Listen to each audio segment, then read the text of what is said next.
Ah, vacation resorts, the promise of endless buffets, sandy beaches, and fruity drinks with tiny umbrellas. But what happens when paradise takes a dark turn? Today, we're diving into 5 true stories of vacations gone horribly wrong. These are the tales where sunny getaways turned into sinister headlines. So grab your sunscreen and maybe a nightlight, because these stories are about to get disturbingly dark. Welcome to the darker side of paradise. Let's get into it.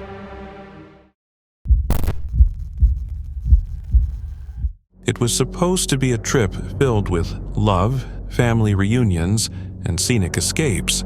David James Fisk, a 57-year-old business executive from Sydney, Australia, and his partner, Lucita Luke Barron Cortez, 55, were on a vacation they had eagerly anticipated. Accompanying them was Luke's daughter-in-law, Mary Jane Cortez, 30. Their plan was simple: fly from Sydney to Bali, soak up some sun, and then head to the Philippines to visit Luke's children. A brief retreat to Tagaytay's Serene Lake Hotel would be the cherry on top before their return to Australia. But this idyllic holiday turned into an unthinkable nightmare. David and Luce were a beloved couple in Sydney's Sutherland Shire. David, a business development executive at JWA Financials, had a long and respected career in business technology. Luke, originally from the Philippines, was a loving mother and a cherished member of her community. The two were inseparable, radiating warmth and joy. Just last December, they had celebrated the engagement of David's daughter, Lenda, in Sydney. Life was brimming with milestones and happiness. However, on a fateful morning in July 2024, that happiness was shattered. Hotel staff at the Lake Hotel in Tagaytay discovered a grisly scene. David, Luke, and Mary Jane were found dead in their room. Their hands and feet were bound with electrical cords and shoelaces, and their mouths were taped shut. David's throat had been slashed, and both women appeared to have been suffocated. The gruesome discovery sent shockwaves through the local community. Tagaytay's police chief, Charles Davin Kekwan, confirmed that valuables such as phones and other belongings had not been taken, ruling out robbery as the primary motive. CCTV footage offered a chilling clue. A man in a mask, a black hoodie, and maroon shorts was seen leaving the victim's room a few hours before their bodies were found. He carried a sling bag, suspected to contain the murder weapon. Security guard Rodney Pera-Hinog recalled questioning the man earlier that morning. The intruder had shown a key card and claimed to be staying in the room. With this interaction and the CCTV footage, police zeroed in on him as the prime suspect. But who was he, and why commit such a horrific act? Back in Sydney, David's twin daughters, Lenda and Brittany, were devastated. Already grieving the loss of their grandmothers to cancer in recent years, the news of their father's violent death was a blow they couldn't fathom. The family released a heartfelt statement. "The love we have for our father and Lucita is so dear, and this situation is like living a nightmare. We pray for answers for the truth and for their safe return to Australian shores." To cope with the aftermath, the family set up a GoFundMe page to assist with the costs of bringing David's body back to Australia and to support the ongoing investigation. Meanwhile, the Lake Hotel issued a statement expressing deep regret over the tragedy. "The safety and well-being of our guests and staff are our top priorities," they said, pledging full cooperation with authorities. Even Tagaytay's mayor, Abraham Tolentino, promised swift action. "We are deeply sorry to our Australian friends. We will resolve this as soon as possible." Police formed a special task force to hunt down the suspect, searching exit points and reviewing more surveillance footage. Theories about the motive swirled, with investigators speculating a personal connection to Mary Jane might have triggered the crime. As the investigation unfolded, the Australian Department of Foreign Affairs and Trade provided consular support to the grieving families. David's body was set to return to Sydney, while Luke and Mary Jane were to be laid to rest in the Philippines according to their families' wishes. David, Luke, and Mary Jane were remembered as kind, loving individuals whose lives were cruelly cut short. For their families and friends, the tragedy left an unfillable void.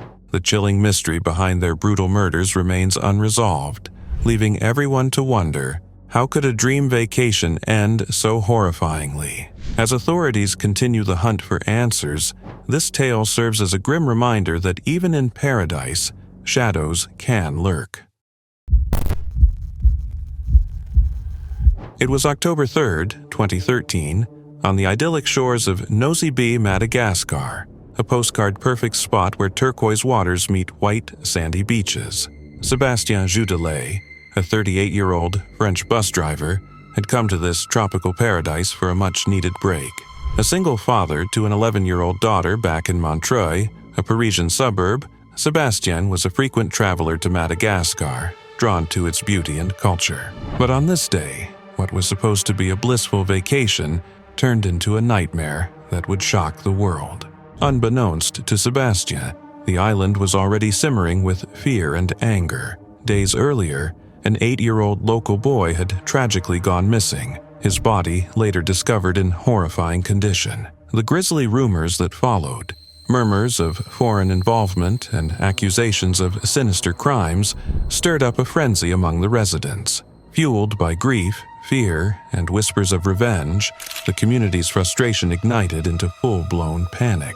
Enter Sébastien and Roberto Gianfala, a Franco-Italian hotel worker in his 50s.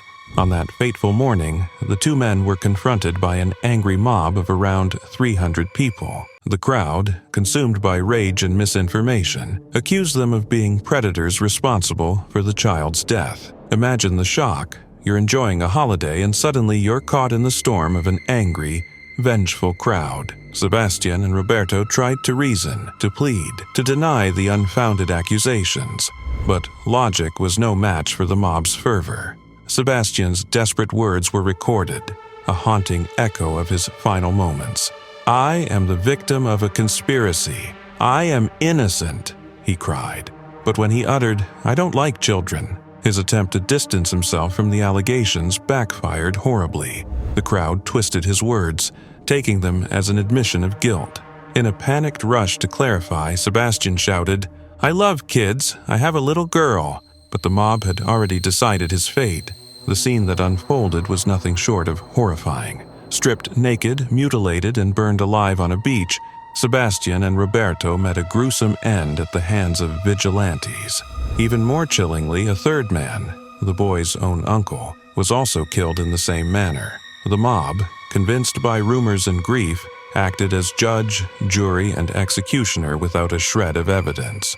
In the aftermath, Madagascan police confirmed what was tragically clear. There was no connection between Sébastien, Roberto, and the boy's death. Authorities suggested the child might have drowned, and that his injuries were inflicted post-mortem. The murders of these innocent men were based entirely on baseless accusations and hysteria. Back in Montreuil, Sébastien's neighbors were stunned. Described as mild-mannered and friendly, he had no criminal record, no history of wrongdoing, and no ties to the heinous crimes of which he was accused. He was simply a man in the wrong place at the worst possible time. Justice, albeit delayed, began to unfold. Madagascan authorities arrested 26 people linked to the killings, and French detectives launched their own investigation. Eventually, 37 individuals stood trial. While most were acquitted or given leniency, sentences ranged from 3 months to 7 years, a stark reminder of how a moment of collective rage can destroy innocent lives. The tragedy of Sébastien Judelet and Roberto Gianfala remains a chilling testament to the dangers of mob mentality. Sébastien's vacation ended in a way no one could have imagined, his cries for innocence echoing as a haunting reminder of how quickly paradise can turn to hell. So, if you're ever lounging on a beach sipping a cocktail, remember, sometimes the most dangerous thing in paradise isn't the wildlife or the weather, it's the people. It was a bright August morning in 2023, and the tropical paradise of Pattaya, Thailand, was just waking up. Vacationers lounged by the pool, their biggest concern being which cocktail to sip next. But for 32-year-old Daria Yusufiak and her boyfriend, 30-year-old Oyop Behibny Fedor, both Russian tourists staying at the Seven Seas condo resort, their holiday was about to take a dive, and not the fun, snorkeling kind. By 6 a.m., What started as a romantic getaway had turned into something you'd expect from a true crime documentary. Daria, tragically, fell from their 7th-floor hotel room window in a way that no one, not even the wildest tabloid, could have scripted. CCTV footage captured the chilling moment. Daria dangled by her legs, arms flailing, before plunging headfirst to the ground. Security guards rushed to find her, face down, in a pool of blood, naked from the waist down. It was a grisly scene, the kind of horror story that quickly shatters the allure of vacation resorts. Enter the local police, summoned to make sense of the chaos. On the balcony of the couple's room stood Fedor, visibly drunk, clutching a glass of alcohol like a villain from a bad soap opera. To top it off, he flashed a V for Victory sign at reporters as if he were posing for a travel brochure rather than the aftermath of a tragedy. If uncooperative behavior were an Olympic sport, Fedor would have taken gold. He claimed innocence, denying he was even in the room when Daria fell. But, unfortunately for him, CCTV footage told a different story. The video showed Daria perched perilously on the window, her upper body hanging outside, while Fedor grasped her legs. And then, he let go. Now, whether Fedor was trying to save her or was directly responsible became the big question. Intentional act or a horrific accident? The investigation delved deep, and the plot thickened. Lieutenant Colonel Kaiser Apasso, tasked with unraveling this tangled mess, reported no immediate signs of a physical altercation in their room. Yet, the place was a disaster zone, littered with food containers and empty alcohol bottles. A chaotic snapshot of a night gone wrong. Forensic officers combed through the scene, lifting fingerprints and combing through more CCTV footage to reconstruct what had happened. Adding to the intrigue, Daria had filed a police report just days earlier, on August 11th, claiming she'd lost her passport and needed help getting home. It painted a picture of someone ready to leave, not of someone about to plummet to their death. Fedor, meanwhile, wasn't making things easy for investigators. Contradictory statements, belligerent behavior, and an apparent fondness for denying obvious facts, like being in the room, turned questioning into an uphill battle. A drug test cleared him of narcotics, but his blood alcohol level was likely enough to make a pirate blush. Despite these hurdles, police pressed on, working to build a case. While they detained Fedor for drunken and disorderly conduct and suspected manslaughter, they hit a snag in getting a court's approval to formally charge him with homicide. The evidence was damning, but not quite airtight. Was it a moment of drunken chaos, an intentional crime, or a tragic accident? The case remains a haunting reminder that even in paradise, the unexpected can strike, sometimes from 7 stories up. It was a scorching June day in 2023, the kind that practically dares you to dive into the water. In Hurghada, Egypt, 23-year-old Vladimir Popov was living his dream by the Red Sea, having moved there with his father Yuri to escape the turmoil of war-torn Ukraine. But fate had a different, far darker plan in store. That day, Vladimir and Yuri headed to the beach, their usual escape. A strong swimmer, Vladimir eagerly plunged into the inviting waves. His girlfriend joined him, both unaware of the silent menace lurking beneath the surface. What followed was the stuff of nightmares. A tiger shark suddenly appeared and attacked with brutal force. One moment, Vladimir was floating peacefully. The next, screams filled the air as the water turned into a chaotic swirl. "Papa! Papa! Save me!" Vladimir's desperate cries rang out, freezing Yuri on the shore, powerless to intervene. A bystander captured the horrifying scene on video, the kind of footage you can't unsee. Vladimir fought back with all his strength, but the shark was relentless, delivering fatal bites. A witness, shaken to their core, murmured, "It's eating him now." Within moments, Vladimir was gone, the sea eerily still once more. Local fishermen later caught the shark, discovering Vladimir's remains in its stomach. A grim end to an already horrific ordeal. Shocked beachgoers beat the shark to death, handing it over to marine scientists for further study. Yuri, shattered by the loss, described the tragedy with heart-wrenching clarity. It all happened in 20 seconds.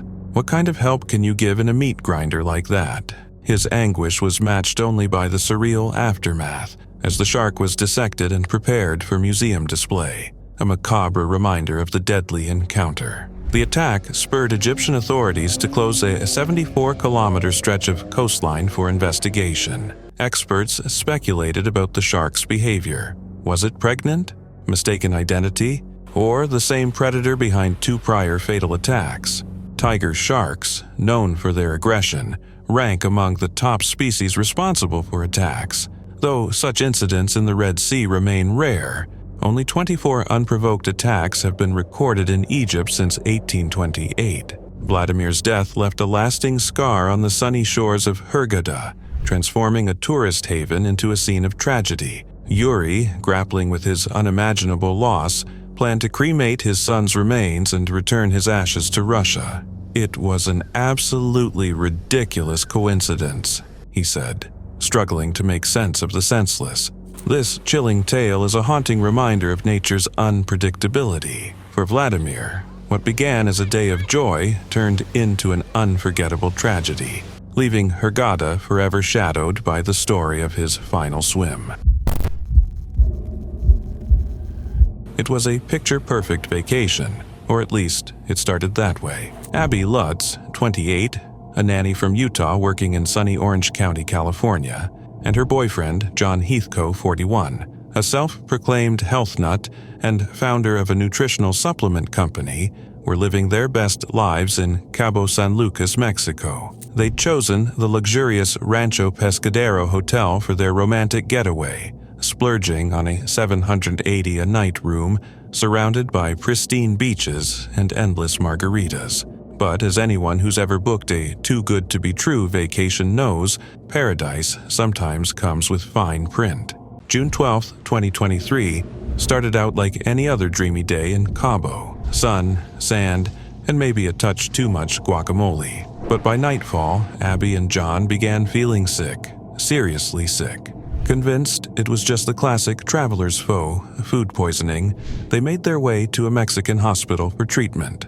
Severe dehydration, they were told. Fluids were administered, reassurances given, and Abby even managed to text her dad, "Good night, love you," a nightly ritual that had always felt routine. But this time, it was tragically final. The next day, Abby and John returned to their lavish hotel room, likely hoping for some rest and recovery. Instead, the unthinkable happened. Housekeeping entered their room at around 9 p.m. on June 13th to a scene that no one should ever witness. John was found unresponsive in the shower. Abby was lifeless in bed. Paramedics were called, but the couple had already been dead for at least 10 hours, and it wasn't just the eerie stillness that struck first responders. Fernando Valencia, one of the paramedics, recalled walking into the room and immediately feeling dizzy from what could only be described as toxic fumes. "We left the room as quickly as possible. My first thought was, are we going to die too?" Valencia later said. It was, by his account, one of the most terrifying experiences of his career. The initial suspicion, gas inhalation. Autopsies later confirmed that Abby and John had succumbed to intoxication by an undetermined substance. There were no signs of foul play, ruling out anything sinister beyond the invisible danger that had seeped into their sanctuary. Hyatt, which owns Rancho Pescadero, swiftly closed the property for an investigation. In their statement, they assured guests and staff that safety was their top priority. Yet, whispers of faulty infrastructure began to circulate. Abby's family, still reeling from the news, speculated that the deaths were caused by improper venting, possibly carbon monoxide poisoning. For Abby's family, the loss was unfathomable. Her stepsister, Gabby Slate, and stepmother, Raquel Chapini Lutz, shared their grief, recalling Abby's last texts and how she'd described her illness as the sickest she'd ever been. Their sorrow was compounded by unanswered questions. A GoFundMe page was set up to help bring Abby's body home and cover funeral expenses. In their heartfelt plea, the family wrote, "Abby and her boyfriend thought they had food poisoning. but we were told they passed away peacefully in their sleep. We believe it could be carbon monoxide poisoning. The Baja California Sur State Prosecutor's Office stated there were no signs of violence, and while gas inhalation remained the prime suspect, no definitive conclusions had been drawn. For now, the cause of the toxic fumes that claimed 2 lives in paradise remains a chilling mystery. It's the kind of story that makes you second-guess your travel plans. As dreamy as those glossy resort brochures may look, you never know when a paradise escape might have a dark secret lurking in the air. Literally. Abby and John went to Cabo for sun and serenity, but instead, they became the haunting, cautionary tale of a dream vacation that turned into a nightmare.